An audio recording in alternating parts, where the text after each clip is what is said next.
رفیع المعرفت انتہا کہ یا رسول اللہ آپ کی وہ عظمتیں ہیں کہ حسان کو تیری عظمت کی کوئی حد ہی نظر نہیں آئی.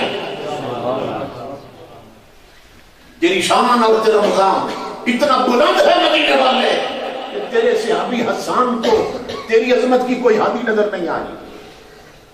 فجاؤ یا رسول اللہ جاؤ رفیع المعرفت انتہا.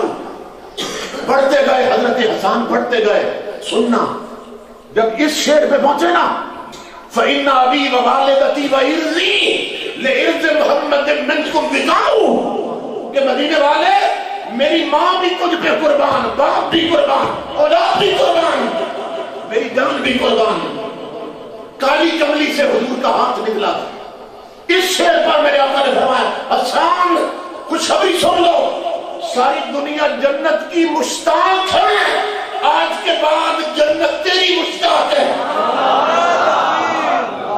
نعرہ رسالت، نعرہ تحقیق، نعرہ حیدری، تاجدار ختم نبوت، تاجدار ختم نبوت.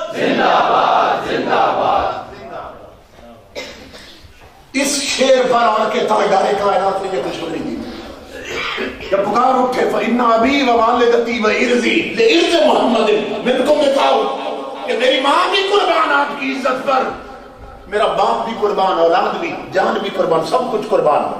آقا کا اس وقت ہاتھ اٹھا فرمایا حسان سن لو خوشخبری، ساری دنیا جنت کی مشتاق ہے، آج کے بعد جنت تیری مشتاق ہے. دنیا کی طلب ہے ہم جنت جائیں، خود جنت کی طلب ہے میرے اندر حسان آئے کہ تو نے ہر شے اپنے کا اعلان کر لیے. تو یہ نا حضور کی محبت میں جو قدم اٹھایا جاتا ہے جان مارنے کا اور قربانی کا، یہ 100 سال کی منزلیں طے کروا دیتا ہے. 100 سال کی منزلیں طے ہو جاتی. اقبال نے کہا اسی مقام پر عشق کی ایک جست نے طے کر دیا قصہ تمام. عشق کی ایک جست نے طے کر دیا قصہ تمام، اس زمین و آسمان کو بھی کرا سمجھا تھا میں.